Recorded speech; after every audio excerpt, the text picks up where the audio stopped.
Alright, ladies and gentlemen, I hope you're all doing well, and welcome to this modded PvP showdown. It's going to be myself on Araby facing off against Lydon, who's going to be using the Krakadrak Norse Dwarfs here on the excavation site. And very desert map, certainly comfortable for Araby. And we're going to be bringing some very cool units. So, as far as my army goes, we do have the Camel and I think these might be one of my favorite units on the roster of Araby, both in terms of flavor. They look really cool, and man, they did such a good job with the models. And on top of that, really good function as well. So these bad boys have 180 range, really good armor piercing values, and that's pretty damn good. Really extreme long range outriders that are a little bit more of a sniping unit. And against dwarves, I mean, this is great. Obviously, with cannons and things like that, they could run into big problems, but the Krakadrak dwarves are really good in melee with their braves and some of their I think they're called ward bearers. Yeah, those guys are nuts.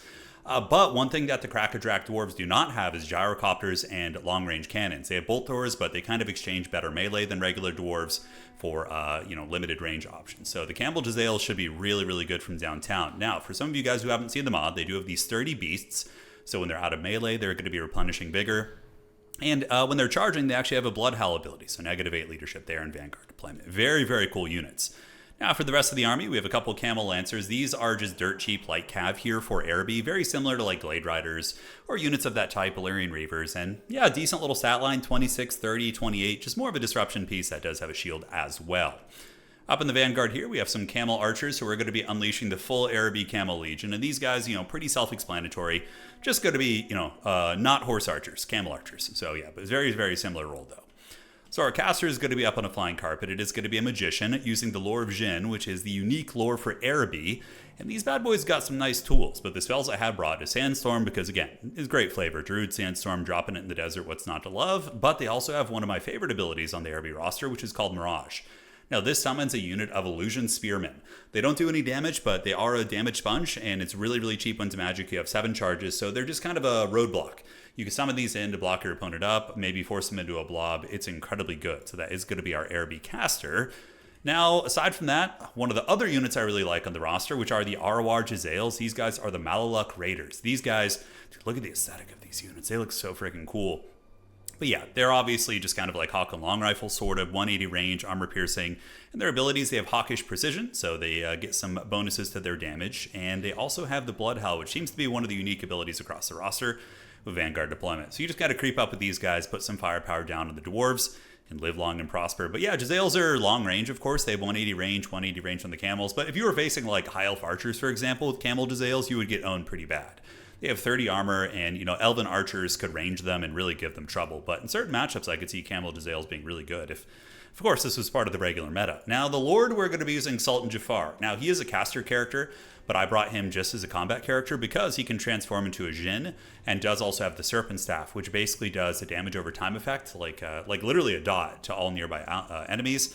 And his other ability is going to be the Will of Jafar as well. So he gives leadership, ITP, and is a menace. Mainly just bringing him as an armor-piercing combatant. Slave Rabbles, Araby does indeed have shielded Slave Rabbles, which is pretty good. I don't think they have as much HP as like zombies and things like that, but these bad boys will get in there and they will tank it for the Sultan here. And we have some bowmen. These are just basic archer units, very much like Empire Archers, and that's going to be it.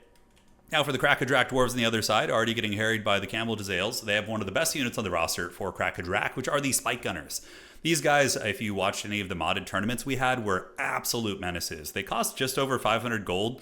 They have short range, so they're kind of like budget blunderbusses, but they do have armor cracking. So when they shoot you, it lowers your armor by 30 and also lowers your missile block chance. A very cool unit with Vanguard deployment, which in Domination is super good.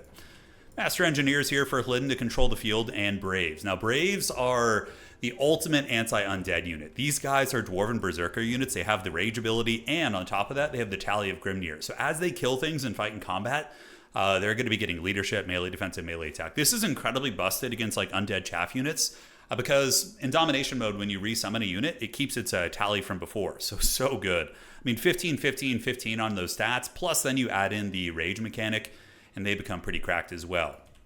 And I think we're going to get more Braves back here, some Quarrelers and more Braves. The lore choice is just going to be a Demon Slayer, and on the backside it is going to be Stone Guard. So these are Ward Bearers. They're basically just extreme magic res units, 75%. These are the RORs. So they're a little bit more elite, but you can see here they do have Rune of Dismay, so when they hit you, it lowers your leadership by 8. And they also have armor-piercing throwing axes as well. So very cool elite units. Krakadrak's flavor is amazing. So The battle is on, and my Arabian forces going to be getting objectives 1, 2, and 3 here in a moment. The Dwarves going the very cautious route, not advancing too quickly, and one cool thing about Crack-a-Drac as well is they do have Norskin allies, so non-Chaos aligned Norskins, so they can get Marauder Horsemen, they can get Kjorling Bondsmen, which are just like baseline infantry, like Marauder Spearmen basically, that do have the rage mechanic, and they have a couple other Norskin adjacent units that they can bring, so very, very fun flavor. Now on the backside, I'm going to be calling in another Jezzail. The Jezzails here do pack a great punch, and against Crack-a-Drac, it's funny, like as we were playing through this modded tournament, players were starting to like figure out the meta of some of these factions, and really it's that's one of the most fun parts. Like, you know, when an RTS game first comes out and everybody's kind of exploring these new things, and it kind of playing these modded tournaments has really kind of encapsulated that, right? So here we do drop the Mirage Spearmen, so you can see 0 melee attack, 0 weapon strength, and yeah, you just throw them in, and they're a Mirage in the desert trying to fool the Dowie and block them out from getting in position. Meanwhile, the Camel Jezzails looking for a comfortable kind of spot to plant their little camel feet down and shoot. And they are going to be turning about face and ripping shots here, so you can see that these spike gunners are going to be getting blasted. And yeah, dude, I think the modders have done such an amazing job with some of these factions, and these Camel Jezzails look great as well. So they will continue shooting while the standard Jezzails, the Malaluk Raiders, have emerged and are going to be unleashing here. Cool aesthetic right there. Man, if we could get Araby as an official faction, I think it could be really fun. But regardless, there they go, ripping pot shots into the Braves that are advancing, and the Peasant Rabbles, or Slave Rabbles, as well as Sultan Jafar, are going to be standing at the ready to greet them in the middle. As the Dwarves have been able to grab this objective right here, my Carpet Wizard here, the Magician, stands ready to drop some more of those illusions, and we do just drop another illusion here, just trying to buy time and basically distracting the enemy force, which then allows the dreaded Camel Jezzails to get in position and continue unleashing their salvo shot. So there they go, big volley right there. Not like an insane amount of damage. It's only 17 weapon strength, but it still adds up when you have 3 of them. They're not cheap units. I think they cost around 900 a piece, give or take. But man, oh man, against Crack-a-Drac, who their only real long-ranged option is going to be the bolt thrower, and I think they have like a stone thrower as well, which honestly would have worked here. But those Camel Jezzails are quite good. The backside, regular Slayers being called in, so Crack-a-Drac, of course, has a lot of their own unique units, but many of their units are just basic dwarf units, whereas Araby is obviously completely new stuff. Yeah, they got a lot of that. But the Camel Archers skirmishing against Braves. Braves are Berserkers, they only have 20 armor, so all these basic missiles are going to be nice. And we're going to be using our baseline bowmen here, just cheap, you know, skirmish, not skirmishers even, but just basic bowman units to rip shots into the Braves. And we continue to get our value. But Crack-a-Drac coming for that middle objective, but we do have some heavy hitters coming in to deal with them. Now, this is another really cool unit. They have the Wogzen. These guys are hippo riders, so they're some sort of a creature of the desert. I don't know what those things are, or the lore on them, but they're riding hippos. So the hippo riders are going to be surging forth, getting ready to run down some of the overextended dwarves, and they're really, really good. They cause fear, have a bonus for infantry of 18. They're basically the exact same thing as like a Mournfang Cav, except I think they're a little bit less HP and durability, but even so, I've had great performances from them in the games that I have played. So Sultan Jafar has gone Sultan mode. He's gone full Sultan here. Doesn't want to be fighting these spear units, but he himself, I believe, is a large entity. Let's go ahead and see. So yeah, he is when he goes into his Sultan form. So the Demon Slayer is going to be coming in, and Sultan Jafar is not going to want any of that smoke. In the meantime, on this side, the Kjorling Horsemen come in, but you see how they had a -8 leadership? When my units are charging, they have the Blood Roar ability. It's like a war cry, basically, that lowers enemy leadership on the charge, which is really cool for like shock-breaking low leadership units. Obviously not super good against dwarves, but against a lot of factions like Skaven, that would be very, very strong. Alright, so the Wogzen are going to be forced to retreat. They got nailed by the Spike Gunners here. He did get me with the Flash Bomb, slowing me down, and the Dwarvish Spike Gunners able to put their feet down and force me back, and crack my armor too. So you can see down to 60 armor right now from the Crack-a-Drac Dwarfs.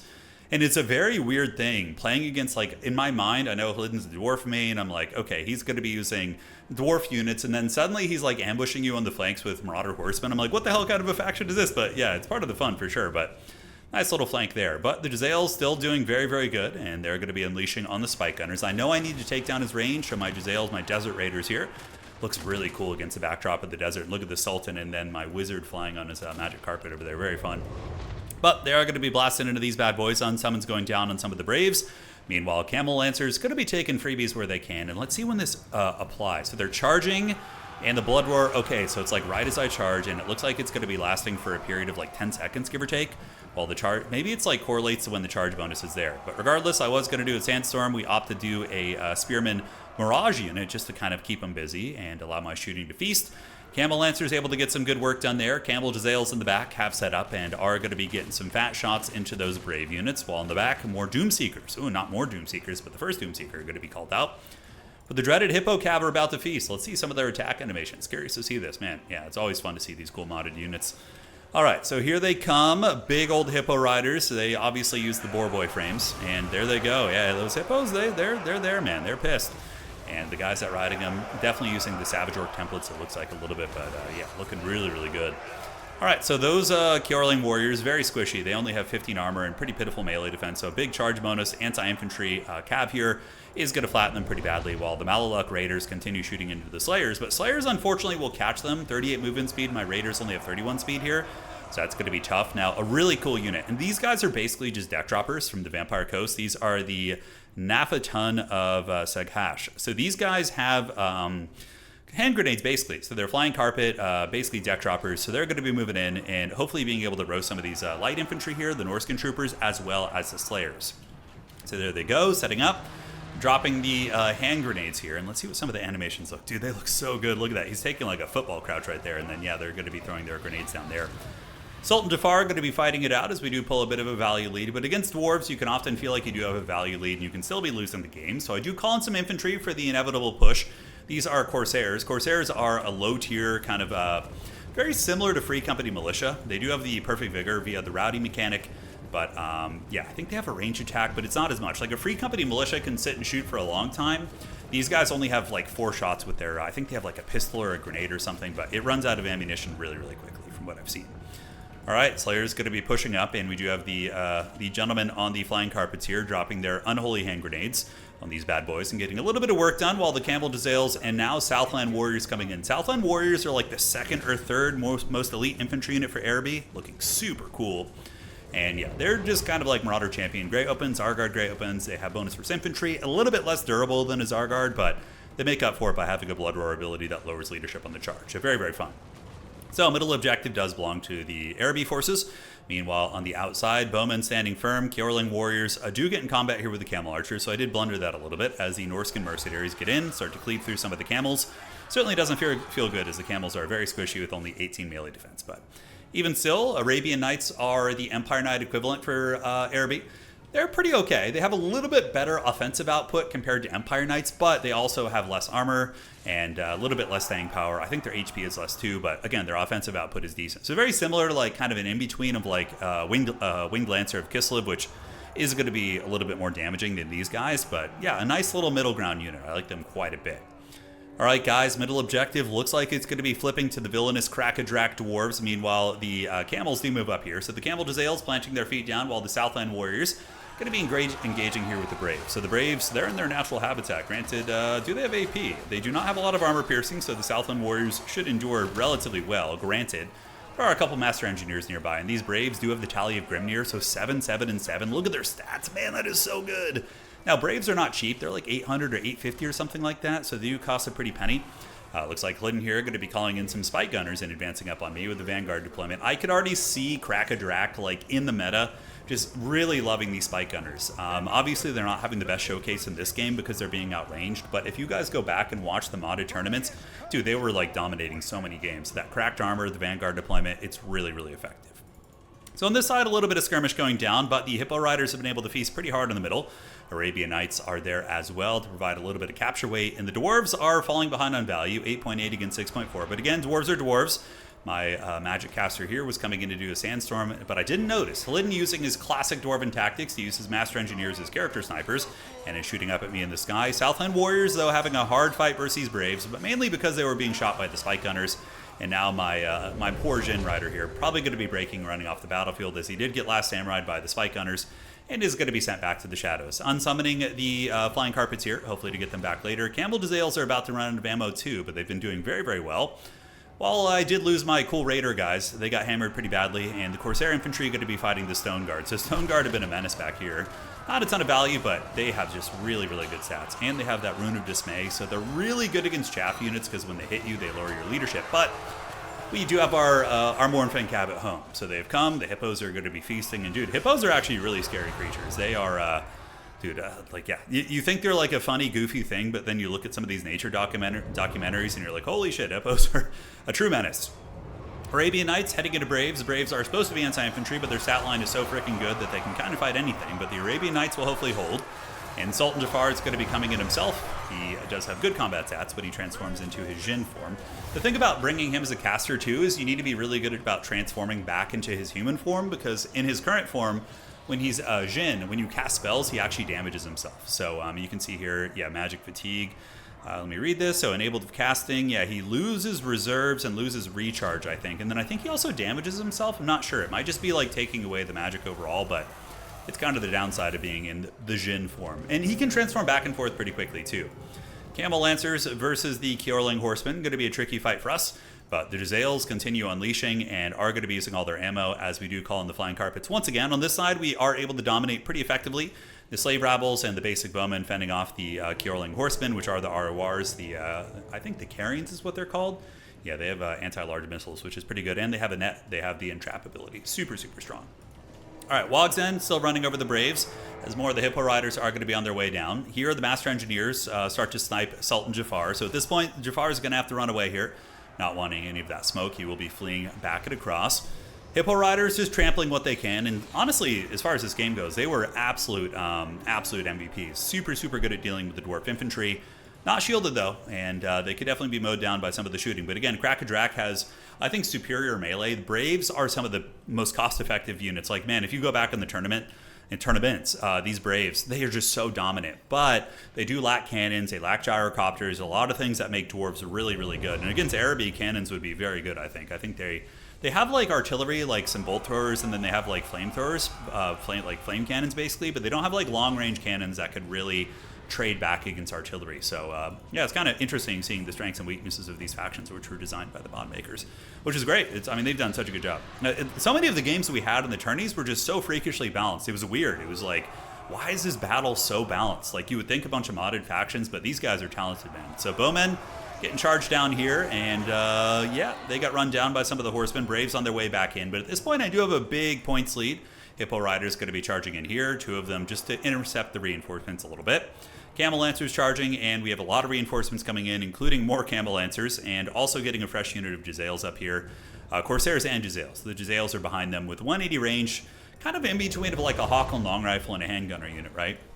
I really like that like middle ground for them. It gives Araby a very unique kind of identity in terms of its like range trading, like places where it's strong, right? So the Demon Slayer and the remnants of some Braves fighting here, but being heavily swarmed by Camel Lancers, which are a cheap unit but still can do some work.